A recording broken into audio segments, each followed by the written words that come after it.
20 დღეში კახეთში სახლების გადახურვის პროცესი დასრულდება. 10 დღის ვადაში აღირიცხება ყველა დაზიანებული ნაკვეთი. ერთ კვირაში კი ფულადი კომპენსაციების გაცემა დაიწყება. პრემიერ-მინისტრმა ივანე მერაბიშვილმა თელავში სტიქიის შედეგების ლიკვიდაციის მიზნით შექმნილი საგანგებო შტაბის მორგის ხდომა გამართა.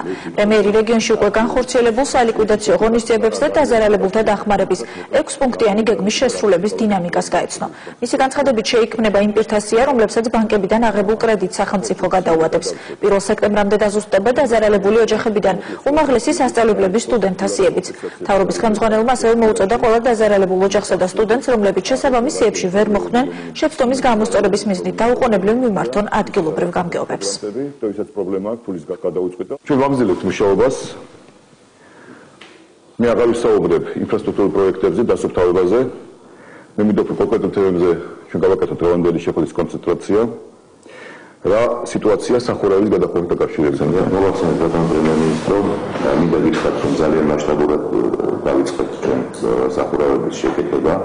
უნდა ითქვას, რომ დღის მდგომარეობით ყველა რაიონში დაზიანებული სახლების 80%-ზე უკვე შესრულებულია. თელავის ქალაქ თელავში დაახლოებით 700 სახლების უკვე მუშაობა, ასევე მის რაიონებში. მაგალითად, ლაგოდეხის რაიონში 169 დაზიანებული სახლიდან 34 უკვე დასრულებულია, 100 მიმდინარეობს მუშაობა და ფაქტობრივად ძალიან მცირე ნაწილი ვრჩება. გურჯაანის რაიონში 600 დაზიანებული სახლიდან და დაახლოებით 100 სახლი დამთავრებულია და 200 სახლზე მიდის ინტენსიური მუშაობა.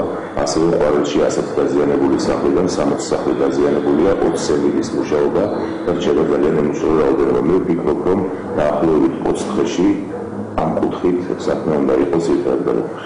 როგორც კი ჩვენ როგორც სახურავის დავთვალოთ, ავტომატურად ის ბრიგადა უნდა გადავიდეს მეორე სახლში, რათა არც ერთი სახლი არ დარჩეს ყურადღების გარეშე. სურსათის დარიგებასთან მეკავშირებით, იქნებ გითხრათ, მოკლედ, რამდენი დარიგი და რამდენი დარჩა და როგორ მიმდინარეობს ეს. პროდუქტის ყველა სახე ფაქტობრივად კახეთში შემოდანილია და მიმდინარეობს ინტენსიური დარიგება. ქალაქ თელავის მოსახლეობისთვის 80% აფიქსებულია. თელავის სოფლების და განათების სამ მუნიციპალიტეტში 60%-ს უკვე მიღებული არის დახმარება და 4 დღის განმავლობაში მთლიანად იქნება აფიქსებული დაზარალებული მოსახლეობისთვის ყველა სახის სურსათის.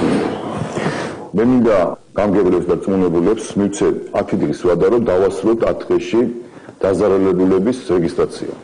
ვინმე იქცევა პირველ კატეგორიაში, მეორე კატეგორიაში, მესამე კატეგორიაში. 10 დღის ვადის ამოწურის შემდეგ გთხოვთ, რომ სიები გადავცეთ ჯანდაცვის სამინისტროს. ჯანდაცვის სამინისტრომ უმოკლეს ვადაში ბანკის მეშვეობით დაიწყოს ფულადი კომპენსაციების დარიგება და პრაქტიკულად ერთ კვირაში უნდა დასრულდეს. რაც შეეხება კრედიტები უკვე გადავადებულია და თუ ვინმეს ასე ვთქვათ შეიქმნა გარკვეული პრობლემები, რომელიმე დაზარალებულს, ვისაც პრობლემები აქვს კრედიტის გადავადებასთან დაკავშირებით, გთხოვთ მიმართონ წვნებულებს, გამგებლებს და ჩვენ ამ პრობლემას აუცილებლად გადავუწყვეტავთ. მე მესმის, რომ თქვენ ძალიან ბევრი საქმე გაქვთ, მაგრამ 1 სექტემბრამდე დავასრულოთ იმ სტუდენტების რეგისტრაცია, ვისაც არ აქვს სახელმწიფო გრანტები და ვისაც პრობლემა აქვს ფულის გადახდის. ჩვენ 1 სექტემბრამდე უნდა დავაზუსტოთ სიები, ოდენობა ამ გადასახადის რესტრუქტურიზაციის